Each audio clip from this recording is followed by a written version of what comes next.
26, McCracken meeting. Madam Clerk, call roll, please. Commissioner Bartleman? Here. Commissioner Jones? Here. Commissioner Abraham? Present. Judge Clymer? Here. And Commissioner Bartleman, you offer a prayer, please. Father, we thank you for the blessings of this day. We thank you for the opportunity we have to serve this county. Pray you be with us as we make decisions, Father, and all that we do is good in your light. Father, we're so thankful for our first responders, the deputy sheriffs, those who work in emergency management, in the jail, and all our employees. Father, we just pray for them and give them the wisdom and strength they need to continue doing a good job for the citizens of this community. Father, we're just so grateful for what you do for us day by day. It's in Jesus' name we pray. Amen. Amen. Please stand and join us in the pledge, please. Pledge allegiance to the flag of the United States of America and to the republic for which it stands, one nation, under God, indivisible, with liberty and justice for all.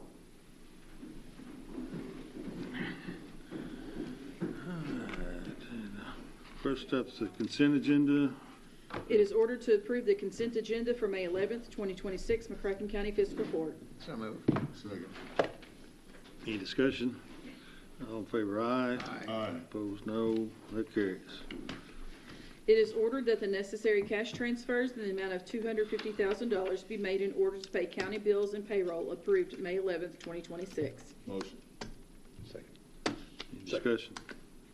All in favor, aye. Aye. Opposed, no. That carries. It is ordered to approve the voucher claims register from April 28th, 2026 to May 11th, 2026 to show county bills in the amount of $1,071,920.17 were paid. So moved. Second. Any discussion? All in favor, aye. Aye. Aye. Opposed, no. That carries. You want to go and do that motion you want to bring up now? Yes. Thank you. So I'd like to take a moment to move. Thank you, Judge, for the time.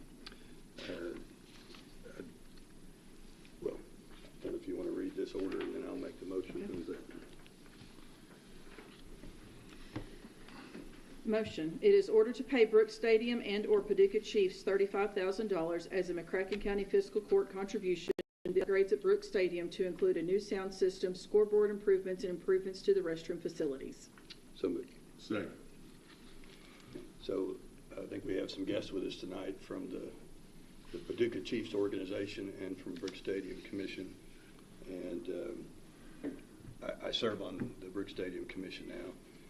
And purpose of this motion, we've gotten estimates. We'd like to open our new season, which will start in about 3 weeks with a new sound system.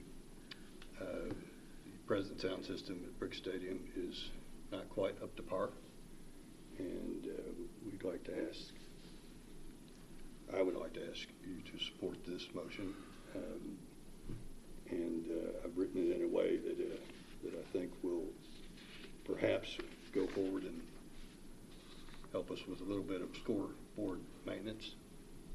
As Jay knows, I'm into knowing how fast the pitch was, just because I'm the only guy on the commission that really doesn't understand baseball as well as they do anyway. But I know what a fast pitch looks like on the scoreboard. And then whatever's left we put into the restrooms. And Jay is here, Amy is here, and Greg is here if you want to hear any more. I've got an amendment to the motion. Okay. I'd like the motion to say, it is ordered to pay the Brooks Stadium Commission $35,000 and take and/or Paducah Chiefs out of that, because the facility is operated by the commission and they should get the money to do that. I don't think there'll be any problems with it the other way, but it needs to go to the commission because they operate and maintain the facilities. Paducah Chiefs are just they play there. They don't have anything. They don't run the stadium. So I'd like to just change it to say Brooks Stadium Commission and take out and/or Paducah Chiefs. I'll second. Clarify to make sure there's no confusion. I'll second your motion for amendment and appreciate the clarification. Okay.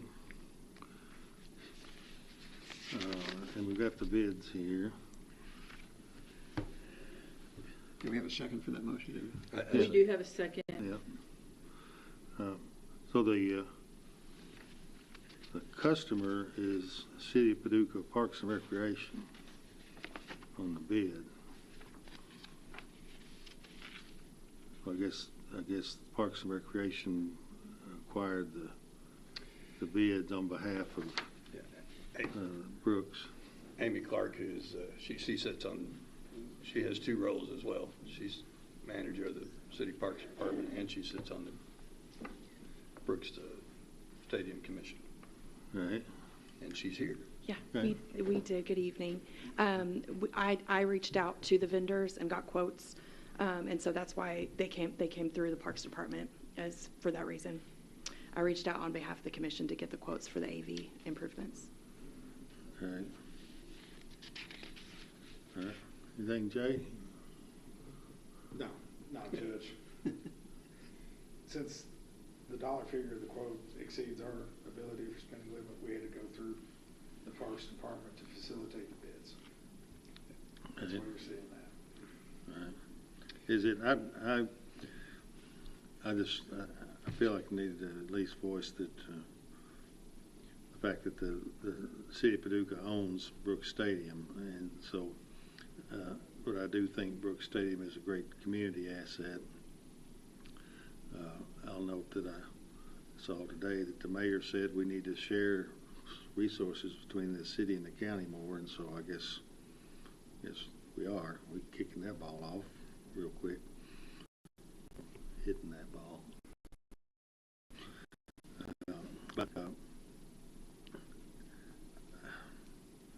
I don't know, or at least in the 7 years I've been on, the city's not ever contributed anything to anything in the county as far as a county-owned asset. I think we need to be careful about that. If we get some reciprocity, or you know, we do work together on various things, and I would. So this definitely, Jay's going to put this on that will buy the $31,033 audio system, okay. And then whatever's left, the other 4,000 almost would go to other things. Is that how much? Seems like 4,000 wouldn't do much for a scoreboard, would it? Since the scoreboard already has the readout from miles per hour, we'll have to get a new gun and calibrate that gun. Oh, you just need the gun. Yeah. Oh, I didn't get that. Well, you have to have a radar gun. We have the radar readout. I didn't know the board had the capability. Well, for when Tillman plays there, KHSAA does not let you advertise how hard the pitcher's throwing. Yeah. Chiefs are there, we can do it. Before my time on the board, that was put on. And it worked up to about 10 years ago. Yeah. Then I don't know what happened to the gun. I tried to recalibrate the gun. I've actually gone to Ryan to try to recalibrate the gun. We've tried to use the state troopers gun, but Ryan's buying a new gun before it can be recalibrated. And when I say gun, I'm talking about radar gun. We're not out there shooting. So, Yeah. but You clarifying that. well, It's not a sniper rifle. no, I bet I know what happened to that thing. it probably grew legs. Don't you It think? probably, when I threw out that first pitch, Yeah. There's nothing funny about that guy. The guy's a heck of an athlete.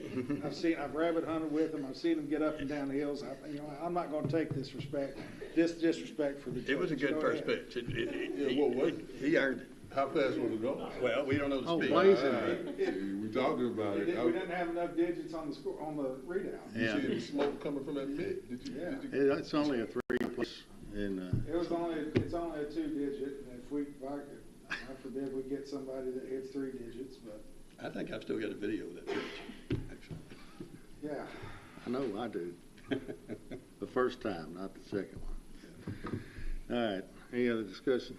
Well, I guess, so we need to Vote on. Oh, we We need to gonna vote on the amendment. vote on the amendment. All in favor of the amendment?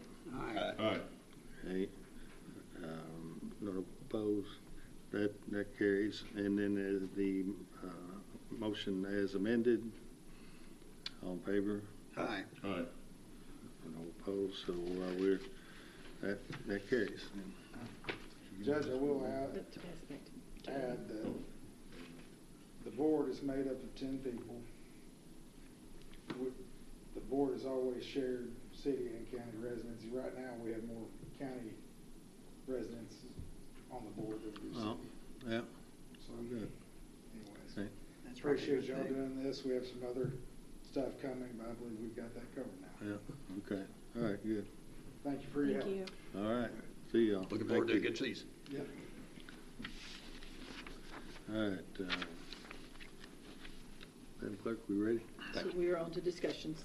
Oh, on discussions, okay. Let me see, what did I do with my? Do you need another copy, Judge? Well, no. Oh, here it is. Okay, we have on for discussion, we have a LGEA, what is that, local government economic, what is that? Local government economic association, is that what? Assistance, okay. We have a public hearing notice for that. Is there anyone here for that public hearing? Hasn't ever been. But could always be somebody. No one here. So open that for a hearing. No one's present. So we'll close that hearing then. No voices to be heard. Then the Reedland sidewalks. Is this for some money we're getting, or what's? Is this for? Last year, we received $140,000, it's from Cole Severance. Oh, okay. Yeah, and I believe last year. we- Oh, okay, it's a cold severance money, we were okay. Baker's Pocket moving forward. Okay, thank you. Okay. Reedland sidewalks. That's your deal. Yeah, I just wanted, we've all been getting a lot of emails recently, and they crop up over the last, 4 or 5 years or more about the need to expand sidewalks in Reedland. There was a young man hit by a car a week ago. He was not injured severely. I'm sure he had some injuries to his legs maybe, but there was somebody injured out there, and that kind of renews it. I met with the district highway engineer, and he said there's a couple grant programs we might be able to apply for to get some sidewalks. I think the people out there would like to have sidewalks on Reedland Road from, they go now from the middle school to the bank and around the corner, and people want them expanded from really the Reedland Baptist Church out to the grocery store. I think we could probably do it in phases. The first phase would be from the Reedland Baptist Church to the elementary school. I think according to the district engineer, the right-of-way is already there. It has a wide shoulder on the side of the road of the elementary school. It's not as good as sidewalks, but there is room there for people to walk, but sidewalks would be better. There's a couple different grant programs that we could probably apply for. I tried to call the person in Frankfurt today that's in charge of those, and I didn't get a call back on them to get details, but I just want to make sure that the fiscal court will support at least looking into getting these grants. According to the district engineer, it's a 80%, 20% match, but he said a lot of time, and in many cases, the state, they have another fund they could pay the 20% or at least some of the 20% for. I have no idea how much it would cost, but it's a safety issue that people are concerned about, and there are people who like to walk out there. So I just like to, and I know, Judge, I think you've already made some inquiries. You're chairman of the planning committee, and I think that's probably where it would start, with the planning committee with Jim Lefevre. Again, I tried to talk to Jim today. I talked to him briefly on Thursday of last week, and I tried to call him again today, and again, he wasn't available to talk about that. But Okay. and I think you've already done some legwork on that. Is that correct? Yeah. We've got a meeting coming up for too long. We'll just kind of put that in the chute. Of course, it's a state road, so Right. would the county be the applicant for the grants? Yeah, I believe they would be. But it would be federal Should be federal and the funds that match come as through well? the state. The county would be putting in a sidewalk along a state highway. I'm not sure if the state oversees that. There's also a plan there to put in a turn lane in front of the elementary school. And it might be that we could convince the state to add the sidewalks as part of that. But as I understand it, the state would maintain the sidewalks. It would not be our responsibility, but we might get the grant to. I don't have all the details on that Okay. yet, but Well, it's early on. We can find out more, see where it goes. You know, when they did Friendship Road, they did a wider sidewalk, 6 to 8 foot sidewalk. That seems like a good application for Reedland, more of an urban trail. You see more than just pedestrians on sidewalks now. Golf carts, scooters, bicycles. just something. And I talked to the county road engineer too, and he was somewhat familiar with some of the grant programs, and he was going to try to get some more information. Excuse me. All right. Excuse me, Judge. Steve, could you kind of walk through that process of if where does it start? Does it start with us making the initial request and then it goes through an already formulated process, or how does that work? Commissioner, I believe you were talking about the Transportation Alternative Program. Well, there's a TAP grant program. yes. There's a TAP grant program. Right. And there's another federal program that's safe Routes to Schools. Safe travel to schools. Yeah, and that's I'm the not same, sure under the exactly, same program, I but believe. they're all in the same programs, and that's what we'd be looking at. Typically, with application for those grants, it is on city or county roadways, where the actual applicant is the governmental entity of the county. So you make application, you have the plans done by a local engineer, then you go out and execute that document. Here, with this being Highway 62, it's going to be somewhat different. I have not actually worked on a state route before, but typically that would be a project taken on by the Kentucky Department of Transportation, where they'd actually do the engineering and design and execute the contract themselves. Now, they could still probably use, I'm not sure, I have not talked to them, they might still be able to pool those funds from the TAP program for that improvement, but I would assume it'd be managed by the Transportation Cabinet if it was to go forward. Again, I just met with them on Thursday, so I really didn't have, I was trying to get a little bit of information before I contacted you also. Yeah. So. And then my only other thought is on a project such as this, where you're talking about, it's about 1.25 miles from Food Giant around the corner to the middle school. I don't think, it would be nice to do it all, but we might have to do it in phases. Do the first phase to the elementary school, and the phase from the elementary school to the Food Giant. Right. That'd be a lot more expensive because there's some deep ditches in there. And that's what I was going to say. And they don't have the right-of-way, but I think the right-of-way exists to the elementary school. It'd be a bigger project than just the sidewalks because of the amount of grading and the elevation changes after you get off the edge of the roadway. And again, we might be able to get the legislators involved because there's a plan to put, as I say, a turn lane in front of the elementary school because traffic there really gets backed up during school times. And we might be able to convince somebody, I don't know how we would go about it, but we could lobby with them to do the sidewalks at the same time they do that because they do that quite often. When they fix the intersection by the Methodist Church, they made some changes and fixed it up. They put sidewalks in when they did that. Right. So maybe we could get them to do the sidewalks. Yeah. But I think you're correct. Most likely a good place to start would be the MPO. Right. There's a person named Jackie Jones in the Transportation Cabinet who's in charge of that, and I'll send you the contact information on her. So, but I just want to make sure I don't make a lot of inquiries if we're not, if we have any questions about whether or not we want to do it and get involved. If the question comes down to the state will do it, but only if the county entices it with funds. I think the county has to file for the grant application because it's a safety thing. And then, again, I don't know all the details yet, but apparently we're going to have to initiate it to get it done because the state. I've been talking to them for a number of years. They haven't done anything. So I think if we initiate. Well, have they not done anything because we haven't initiated? Pardon me? Is it the reason they haven't done anything? Is that because the fiscal court hasn't initiated a request? I would I don't know that. I would say that they really haven't wanted to do it.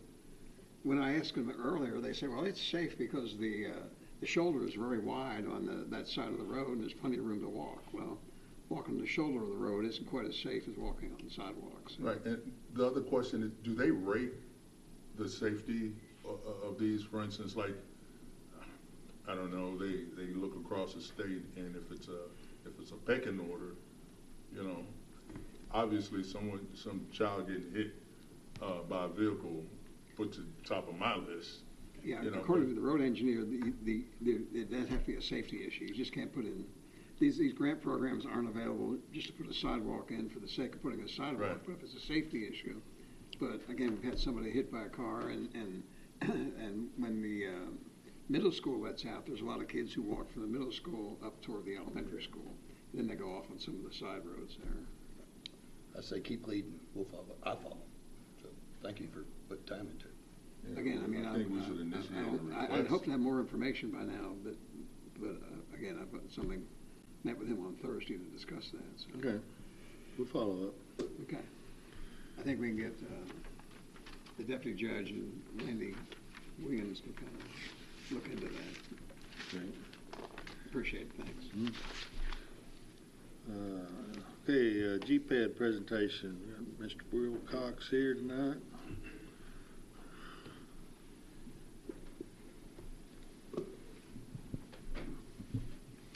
Well, good evening, everyone.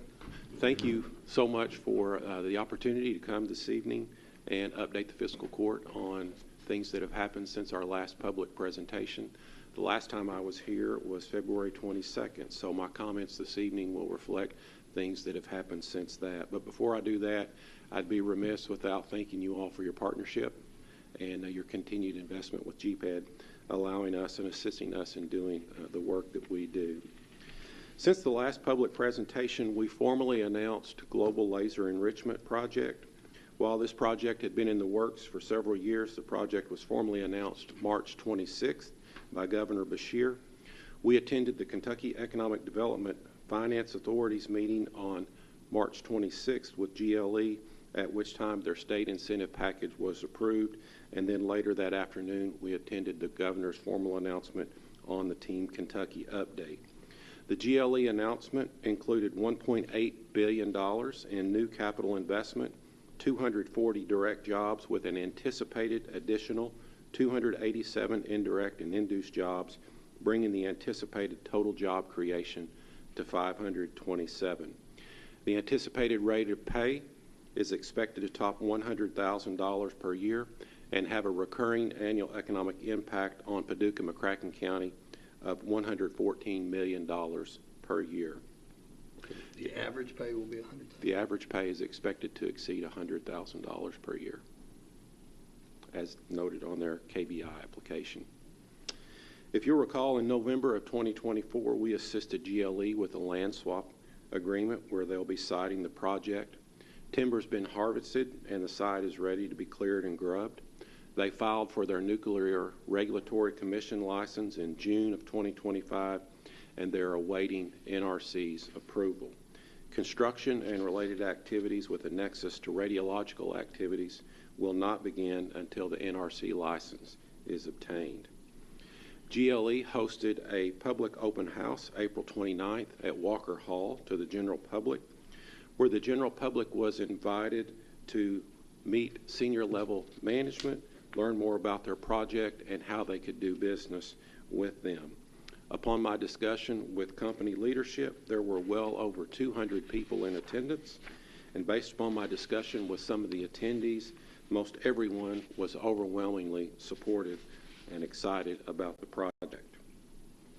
March 4th, a number of our local community leaders attended Warrior Wednesday at Fort Campbell, where we met with Army leadership and learned more about some of the trade programs offered to Army personnel who will be soon entering the civilian workforce. It was very pleasant and encouraging to see that their programs and their trades line up very well with some of our forthcoming industry needs. Next week, GPAD, along with other community partners, will be co-hosting the Next Op Veterans Hiring event here in Paducah. We'll be hosting a group of military personnel who will be entering the civilian workforce in the very near future. A job fair is being planned or will be hosted for them at the convention center with, last time I looked this morning, there were 23 employers participating. So we're really excited about that and the great work that Mary Ann Medlock with West Kentucky Workforce Board is doing, helping us coordinate that. March 9th, a number of our local community leaders attended the waste management meeting in Phoenix, Arizona, where contractors working with the Department of Energy meet annually. I, along with other community leaders, participated on various panels, offering our insights into the growth and projects we have in our community. It's no surprise we're seeing increases in jobs, and with the recent project announcement, there will be substantially more jobs forthcoming. To that effect, we've been working with the West Kentucky Workforce Board on training programs specific to our project needs. On March 31st, the West Kentucky Workforce Board held a community meeting at the Emerging Technology Center at WKCTC to collaborate on these forthcoming needs. April 1st, the Kentucky Public Service Commission also held a meeting at the Emerging Technology Center at WKCTC, where they allowed local citizens to voice their opinions and questions relative to nuclear energy across the state. This was one of several meetings the PSC held across the state to garner community input. There were no responses to community questions at the event, but rather a forum for community members to express their thoughts and questions to which the PSC is anticipated to follow up with in the near future. April 16th, the Department of Energy Citizens Advisory Board also had a meeting at the Emerging Technology Center.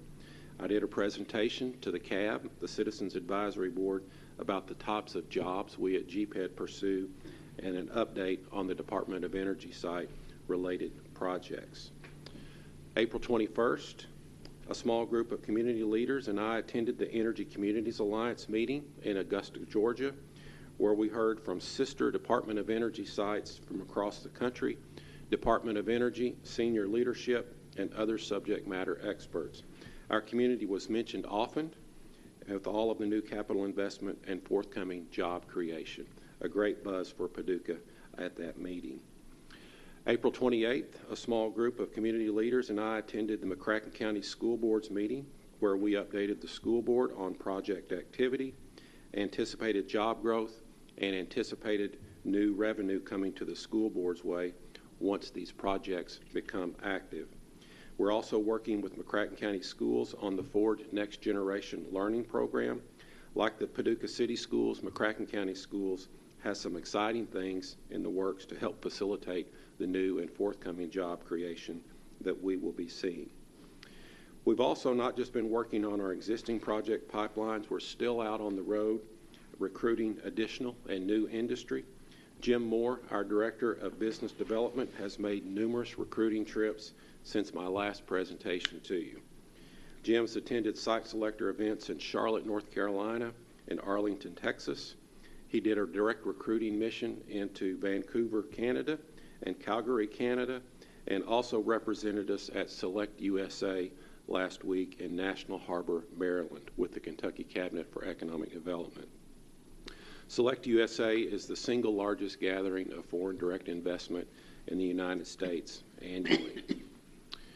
Most all of you know my career path, and I've always been one to try to show return on investment, whether it be to business owners or to shareholders. With the increase in artificial intelligence, I recently took the liberty to try to find out how we compare against other economic development organizations across the country. So I put in what's a reasonable return on investment when you look at economic impact generated by an economic development organization compared to every dollar that's invested into the entity. And what I found out that most economic development organizations generate a return of $10 to $30 per $1 invested into the organization.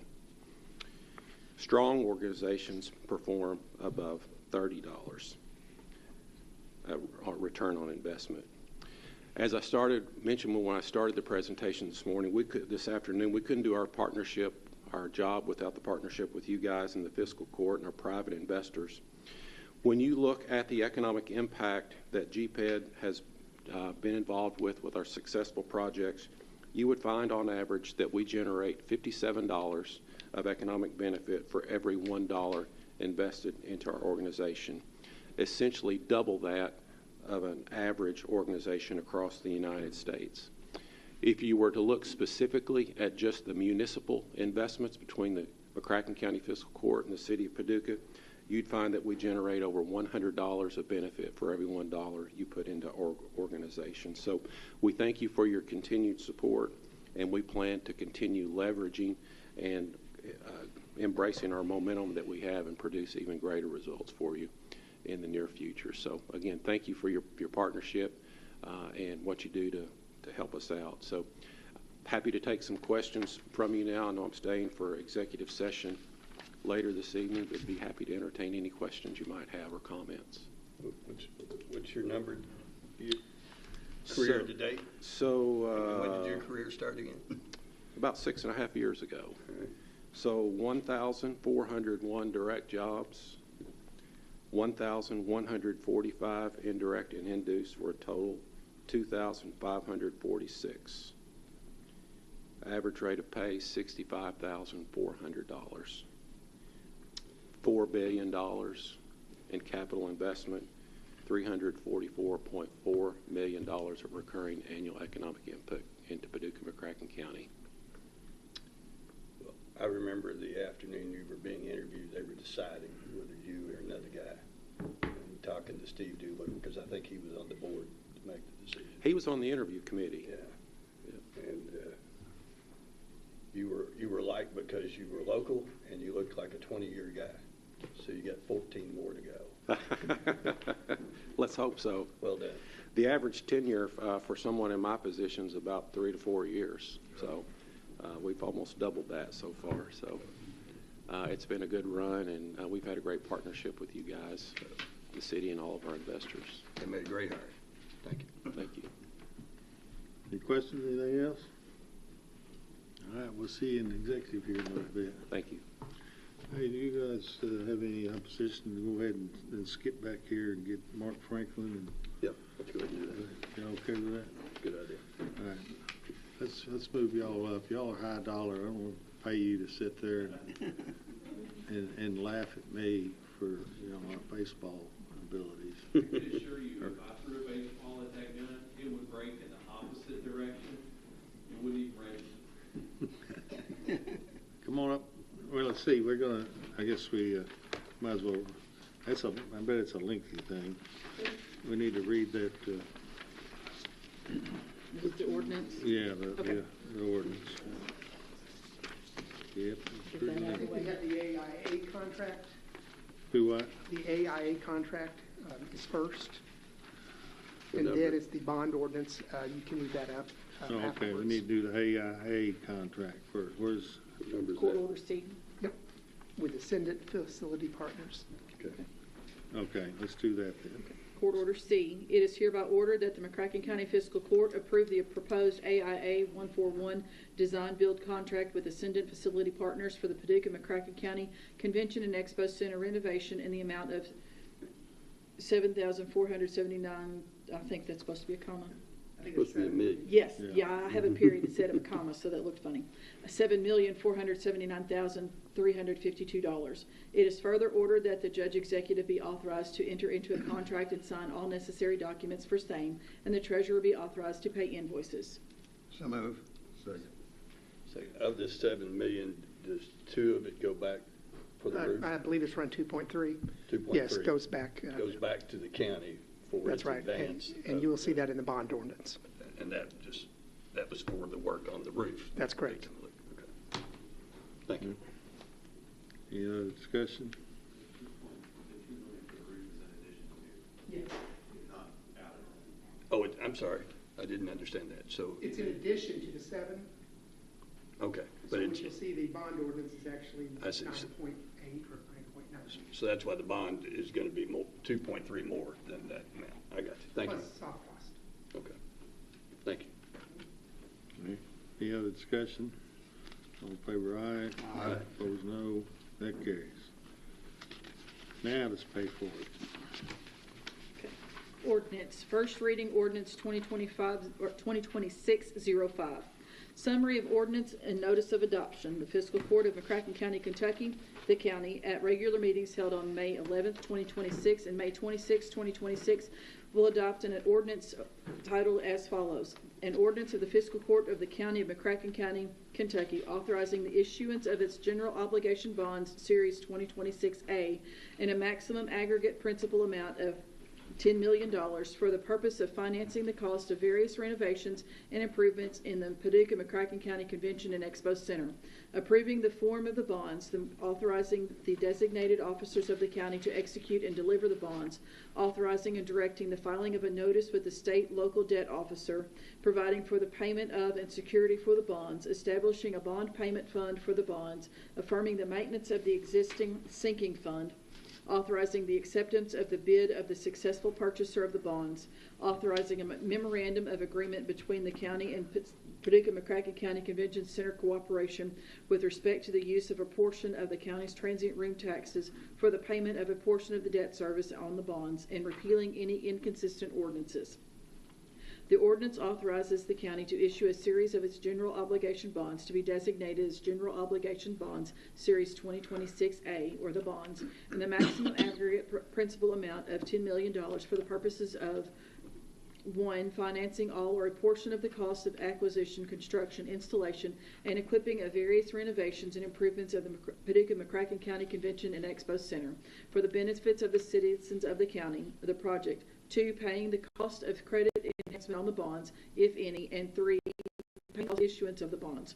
Provisions are made in the ordinance for the payment of the bonds and the security therefore, the application of the proceeds of the bond, the establishment of a bond payment fund, the continuation of the county's existing sinking fund, and certain covenants with the county with respect to the bonds. The bonds will be sold at public competitive sale and shall mature or be subject to mandatory sinking fund redemption in varying amounts on August 1st of each year, commencing August 1st, 2027, through and including August 1st, 2046. The bonds pledge the full faith, credit, and taxing power of the county, and provision is made in the ordinance for the collection of a tax to pay principal of and interest on the bonds, subject to certain credits as provided in Section 16 of the ordinance. The sale of the bonds is contingent upon the satisfaction of the requirements and conditions of the county regarding the project. Section 16 of the ordinance is set forth in its entirety. Section 16, General Obligation. The bonds shall be full general obligations of the county, within the full faith, credit, and taxing power of the county are hereby pledged for the prompt payment of the bonds and the interest thereon. During the period the bonds are outstanding, there shall be, and there hereby is, annually levied on all taxable property in the county, in addition to all other taxes, without limitation as to rate, a direct tax in an amount sufficient to pay the principal and interest on the bonds as and when due. It being hereby found and determined that the current tax rates of the county are within all applicable limitations. The tax shall be, and hereby is, ordered to be computed, certified, levied, and extended upon the tax duplicate, and shall be collected by the same officers in the same manner at the same time that taxes for general purposes for each of the years the bonds are outstanding are certified, extended, and collected. The tax shall be placed before and in preference to all other items and for the full amount thereof, provided, however, that in each year, to the extent that other lawfully available funds of the county are available for the payment of the bonds and are appropriated for such purpose, the amount of such direct tax upon all taxable property in the county shall be reduced by the amount of such other funds so available and appropriated. Motion. Second. Come on up.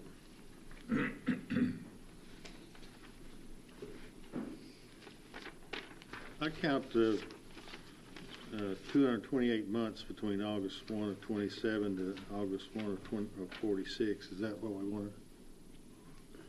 228 months? It's 20 years. Is that what you're referring to? 20 years is 240 months? 20 years would be, 240 months. Yeah. And what does it say? From 27 to 46. So there, that would be 20 principal maturities.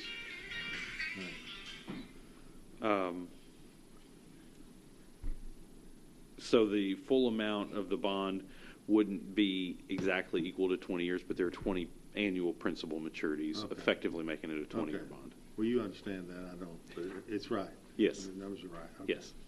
All right. All right, so of the 10 million, we get our roof money back, and then the other 7.5 or so. What's that get us?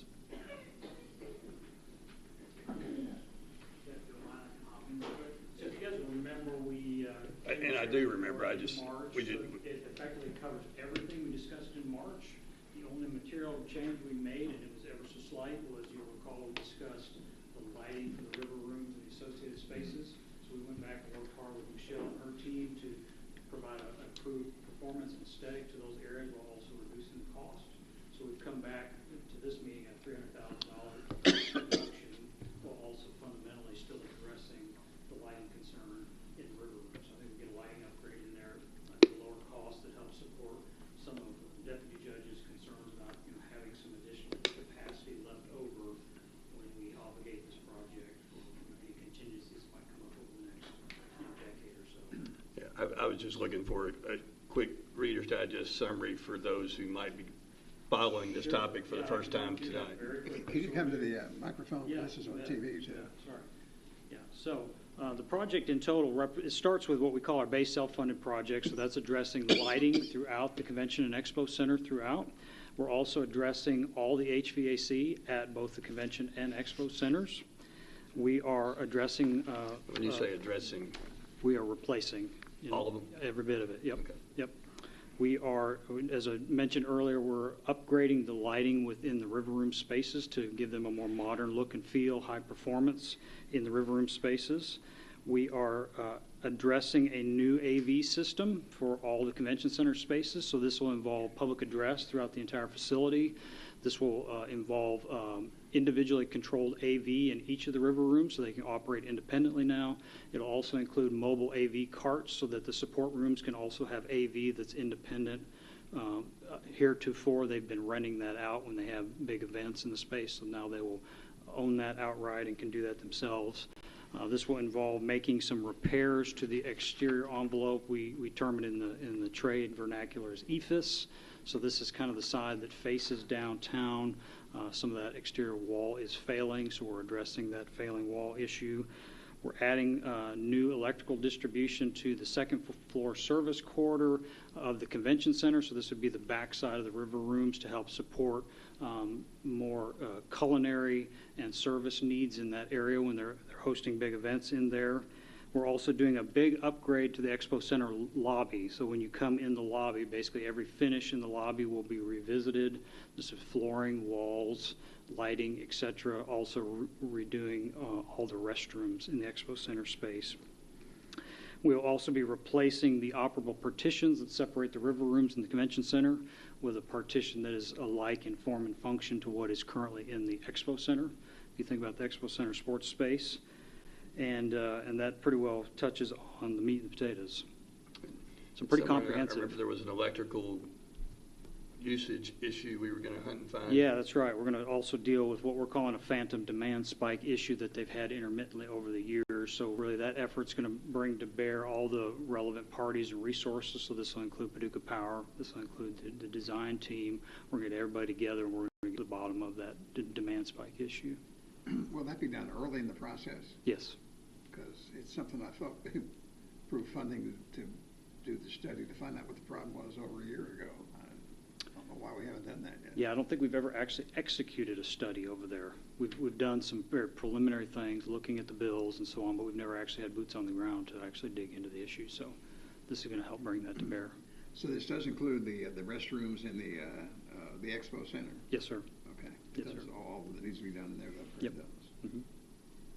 Yeah, It all new doesn't flooring in expand- there. It does not expand the lobby, right? That's right. That's right. Yeah, there were two items on their, I'll call it their wish list. The two items that we did not get to within this project, just for reference, would be the marquee signage out at the road, and the other would be what we have styled as the Expo Center staging area. So this is additional square footage to help support when they're having cheer events and et cetera, they've got lots of extra bodies there. They're finding a hard place to sit down. So, but we did do some preliminary analyses on that. We've handed those documentation over to the Convention Center Board just for planning as they think about the future. So they have that information at their disposal. And obviously the bonding capacity is such that we can afford $10 million. That's right. Is there any cushion for left over if there's an emergency 5 years from now?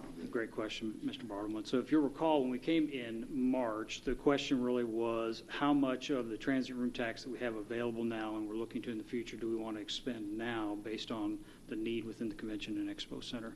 So we tried to take that to heart. We went back to Michelle and her team and worked with Mr. Irvin to try to establish a cushion amount that they felt comfortable with that, again, if we're looking, let's say, between now and when this bond matures, 10 years from now, what are some other needs that may come up that we don't even anticipate yet? So we've established a cushion in there. So this $10 million obligation that we talk about today is the $7.5 million for capital upgrades to the Convention and Expo Center, and then also fulfills the obligation made to replace the roof on the Convention and Expo Center. Which we've already done and already Yes, sir. paid for. That's right. we've So used county you're money for paying that. yourself back through this obligation. Yeah, I think we didn't want to leave a lot of money on the table because there's only one thing this money can be used for. We didn't want to leave a lot of, there's no benefit to building up that fund. I still think it's good to have a little bit of But there cushion. still will be a cushion. But also, the transfer room tax, the first year, they only show us 5% growth. After that, we're not showing any growth for the next 18 years, which is one time. Yeah, we all know, but I guess if somebody's following it brand new tonight, we're talking about a set of revenue that, or I guess a bucket of revenue that comes from an extra 2% that our community gets to charge to the transient room tax to the hotels that can only be used on the convention center or fine arts center in the downtown area. One of Eddie's buckets, he likes to put his Yeah, money in so buckets. this is not property tax dollars, this is not occupational tax dollars, And I was gonna make that distinction, because the transient, or the ordinance, went to great lengths to talk about the tax. But it also says there at the very end that, to the extent existing revenue sources are sufficient to cover the debt, no new additional taxes will be required. And that is absolutely the case here. These will be paid from the transient room tax, as you discussed. I think based on the calculation of the transient room tax that I used in current interest rates, we were looking at about $1.5 million of remaining cushion, which I feel like is a comfortable amount without leaving a lot of project scope on the table. That also doesn't put you in a bind should growth in that room tax not occur as you might expect. It's also worth remembering that about $1 million of the project costs are actually born from the savings generated from some of these improvements as well. So the full of the $9.985 million that ultimately we'll borrow, the full amount of that won't come straight from transient room tax insofar as it'll get withheld from the convention center because of the savings to pay it. So it doesn't use up all of that capacity, I guess is the point. And what's the timetable for selling the bonds? Well, as a county issue, so we have to navigate the not in any way slow and bureaucratic state and local debt officer process. So that pushes that time frame out. And then we got very close to the end of the fiscal year when we were looking at building at the schedule. And with discussions with Steve and with Pam, we decided July, we're going to sell bonds basically at the very beginning of the new fiscal year. And we'll close 3 weeks later. So once the bonds are issued, that's when they can begin the formal design work and put it up for bid, is that right? What do you anticipate? So one of the advantages, and certainly it's not a panacea, but one of the advantages of the design build process is we're already working collaboratively with the design team. So we've already done quite a bit of that due diligence. We've already performed due diligence on the HVAC replacement. So basically once the fiscal court says we're ready to move forward, we will start getting the equipment on order so that we can expedite a lot of these efforts that I think are particularly important to the Convention and Expo Center as we look at summer coming on and all these things. I think they had an air conditioner that needs to be replaced right now, and is it correct? There's about a 9-month delay in delivery. Is that correct? 12 weeks. How much? 12 weeks. 12 weeks. Oh, okay. It's Yeah. not 9 months, 12 weeks. That's not too bad. Yeah. So. It's good to be on the back end of this project. We all worked on, you were on the the city commission choosing to go into sports tourism, and this is no longer build it and we hope they would come. They're here now. We're updating the building and making sure that it stays fit for the future. Yeah, and I'm excited for what we can accomplish here. I think it's going to be a great project for our community, and it's a showpiece there, and really bring it up to modern day. There are cars in that parking lot all the time. If you can start in, say, 1st of August to put it out for bid, what's your estimated timetable to complete the work? So we'll be done inside of 12 months for sure. I think we're going to be materially complete with most of this effort by the end of the calendar year. So by August of 2027, do you think it'll be? Oh, absolutely. Yeah. And we'll work with Michelle and her team to make sure we are as unobtrusive as possible. So there's some of that has to be navigated through just yet. But fundamentally, we want to get the HVAC done front and center, because I think that's the biggest point of pain today. So really prioritize that, and then start working on the lighting as we have ability to work inside of their current schedule throughout the year. Anything else? Were you through, Mark? Do you have more to say?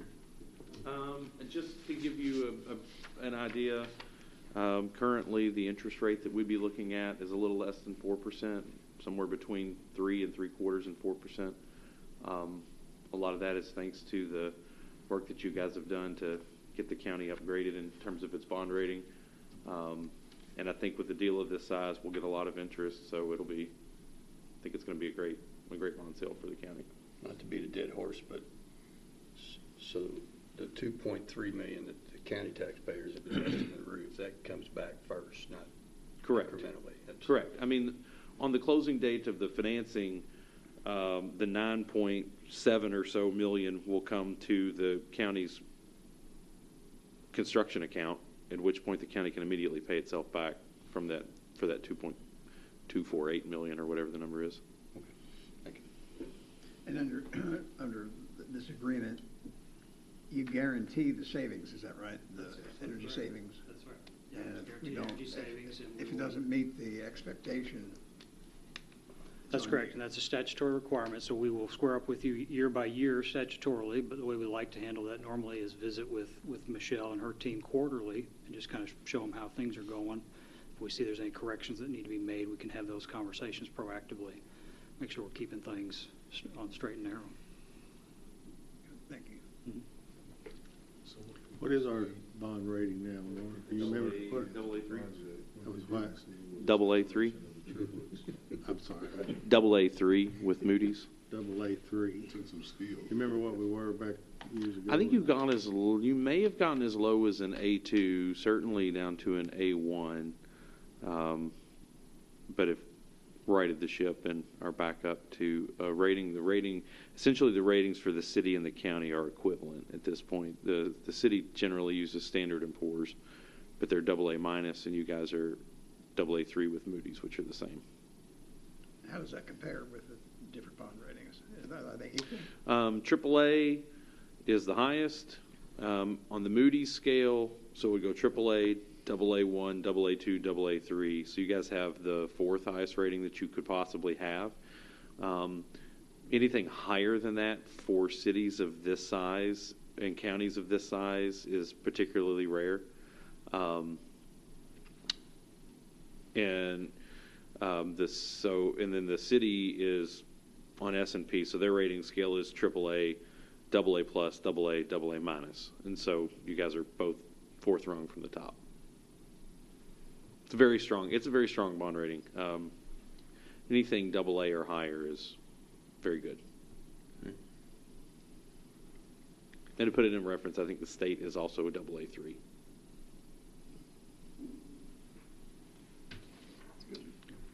Well, I think it's,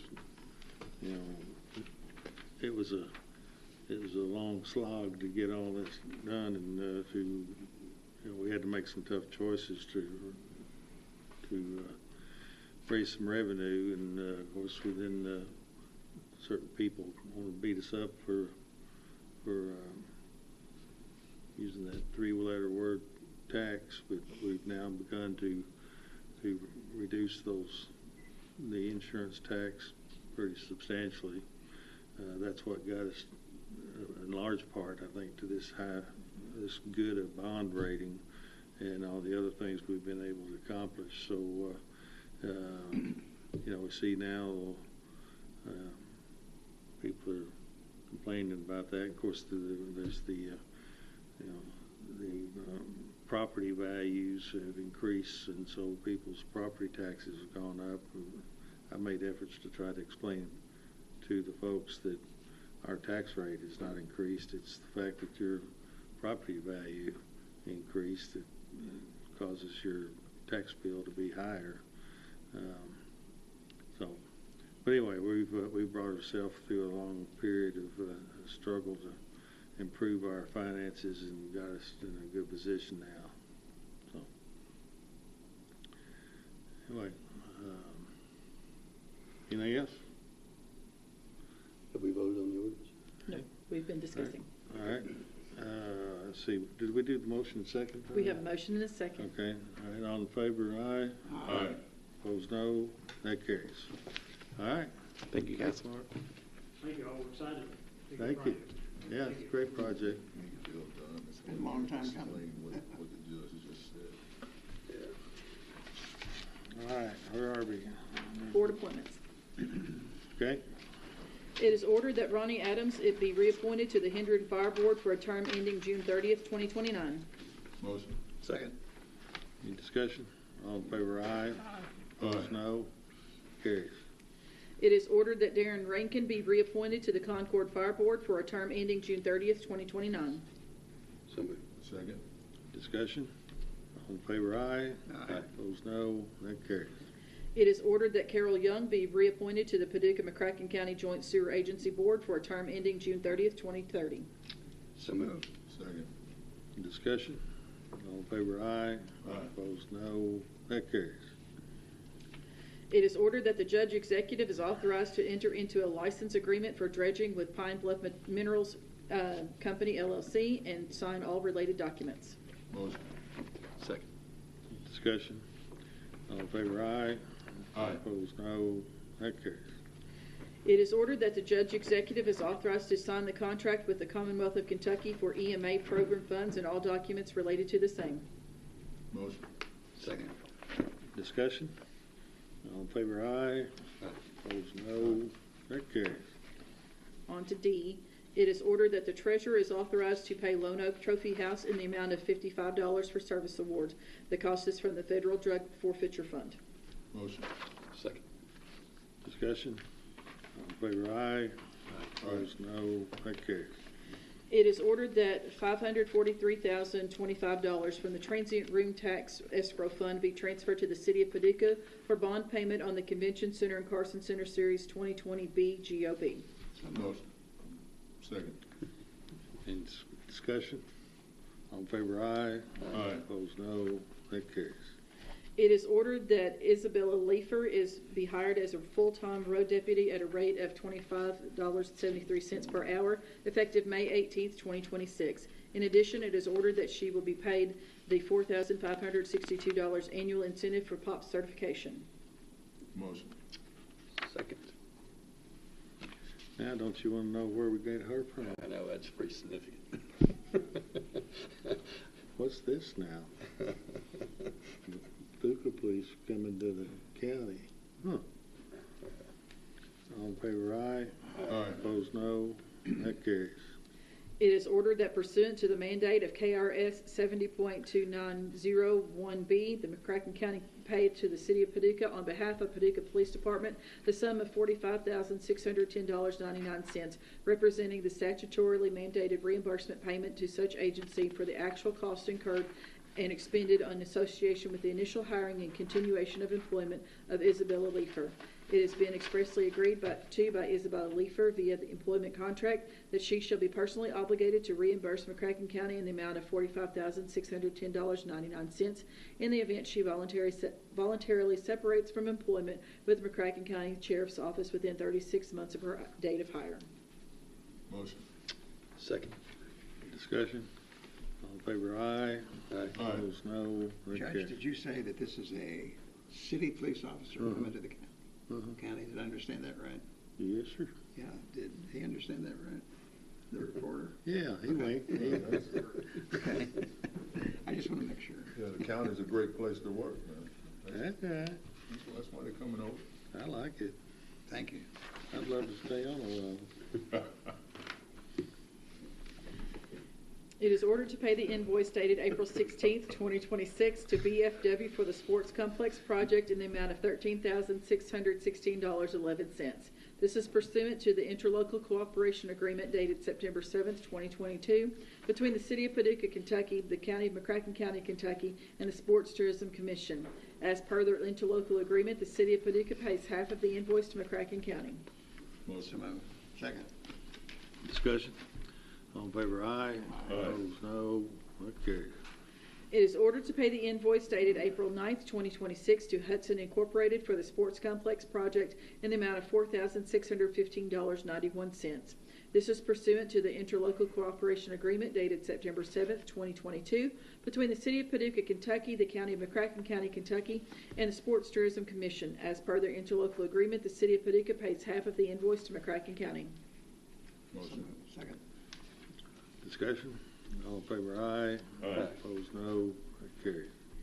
It is ordered to pay the invoice dated April 28th, 2026 to H21 Group for the Sports Complex project in the amount of $16,900. This is pursuant to the interlocal cooperation agreement dated September 7th, 2022 between the City of Paducah, Kentucky, the County of McCracken County, Kentucky, and the Sports Tourism Commission. As per the interlocal agreement, the City of Paducah pays half of the invoice to McCracken County. So moved. Second. Discussion? All in favor, aye. Opposed, no. That carries.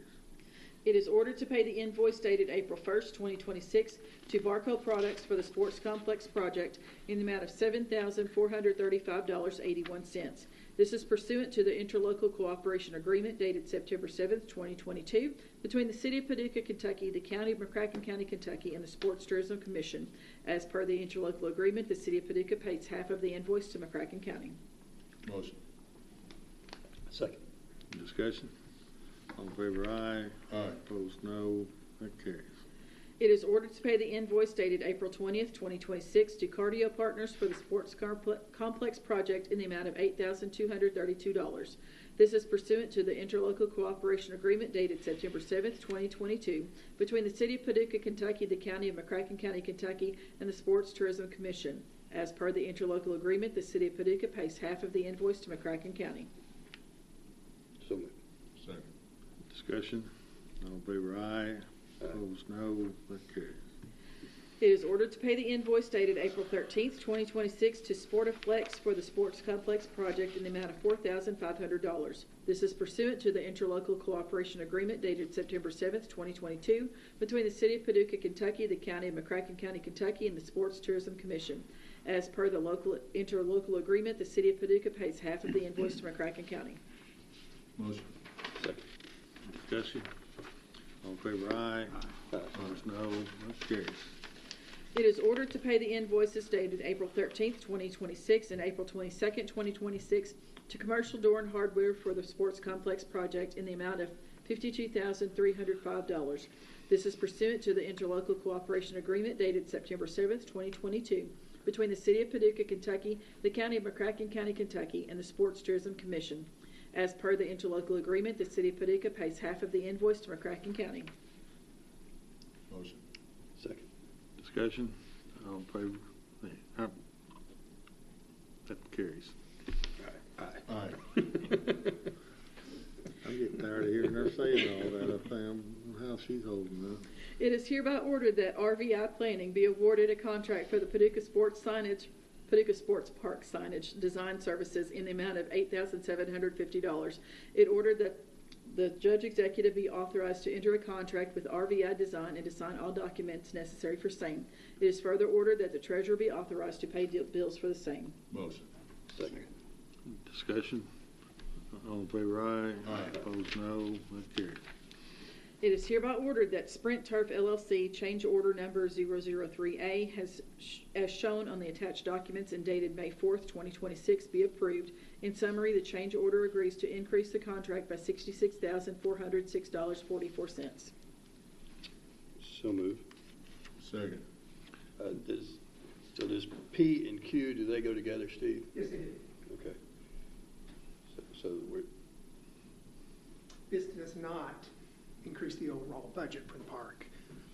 All the orders you just got done reading for all those separate items, we're doing that because we're saving money, not paying sales tax. Right. So that this 66,000 is going to be coming out of those savings from FF&E. so Q, the contract reference in Q, which we haven't read yet, $7 million, it's actually $66,000 cheaper because among a bunch of contracts you've gone through and you've gone through to save sales tax.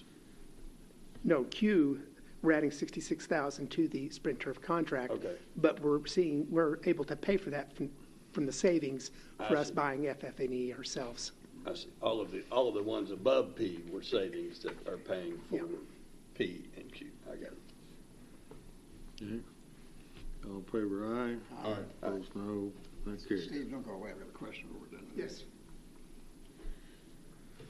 The new Sprint Turf contract amount will be $7,029,992.95. Contract changes are for 40 replacement panels to be placed on fields 1 through 10 to provide interchangeable fields for baseball and softball. It is further ordered that the judge executive is authorized to sign all documents necessary to effectuate the amended contract. It is further ordered that the treasurer is authorized to pay invoices related to the same. Motion. Second. So really, it's a revised contract. We're increasing the We're not contract. doing a new $7 million. This is the same thing we've been doing. It's $66,000 more, but you are telling us that you have saved us more than $66,000 by doing the contract review that you have accomplished. That's correct. The overall budget's not increasing. I've got a general question about, we're winding down the project now, and are we coming in under budget, at budget, over budget, and is there still funds from the bond issue to pay all these? We're not going into the general fund at all, is that There has correct? never been a request from you all, except for the championship field, Right. for an increase to the budget. All the change orders have been from savings, mostly because of A&K allowing us to buy so much FF&E on ourselves. That's why you always see us paying invoices. Most of that was all within the A&K contract. They let us pull it out, purchase these things ourselves, and save all the sales tax. So changes that we have made within the existing contract is because of savings. But we are within budget. The original to pay- $65 million budget is, yes, it's the same besides the and that's paying championship for field. all but the championship field, is that what you said? Yeah, we added around $3 million or so. And, okay, but we still have plenty of money in the bond fund to pay what we're doing right now. Yeah. So I've Is seen, there going to be any extra left? We had talked about if there was money left over, they might expand and maybe add playgrounds and things. Is there going to be money left to do that? I don't think so. No. Okay. We have had to do a lot of soil stabilization, cement stabilization, because of soil conditions that were not anticipated. So additional savings we've had to put into that. We're probably fortunate that you come in more. A project this big, I mean, I think it's been Yeah. well managed and you've done a good job on it. Thank you. all right, the ribbon cutting. I think I've seen it. Did I see one in, it's July now? We're just looking at tentative dates. I did ask Dina for you all to look at your calendars for July 18th. Okay. Has not been set yet, but we're just elected officials are trying to see who may be available for that. Yeah, I read There you that. I'll know about the others. Maybe you won't.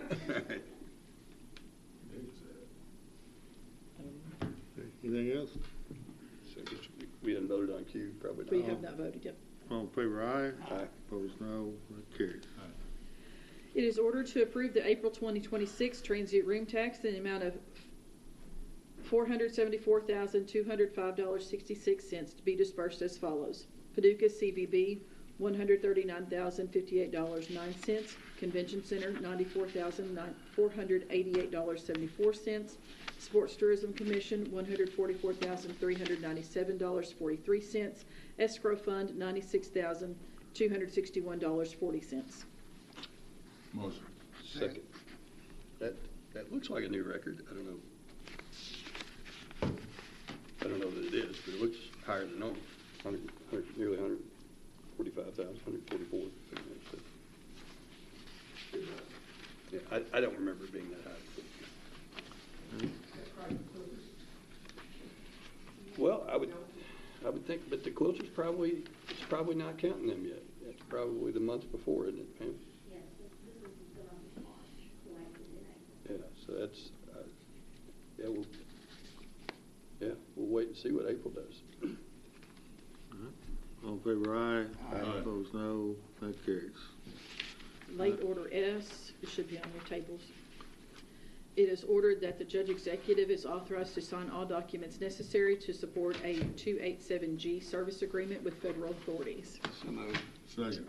What's a 287? Gee, is that ICE? Yeah. Okay. All in favor, aye. Aye. Opposed, no. That carries. All right, we do need a motion for a executive session under KRS 618101G, a specific proposal by a business entity for public discussion of the subject matter would jeopardize the location, retention, expansion, or upgrading of a business entity. Is there a motion for that? Motion. Second. Any discussion? All in favor, aye. Aye. Opposed, no. That carries. We'll have no business afterwards. Is there a motion to adjourn when we reconvene without any further business? All in favor, aye. Aye. Opposed, no. That carries. All right, we'll be a little bit, probably 20, 30 minutes maybe or something. We'll see. But no other business afterwards.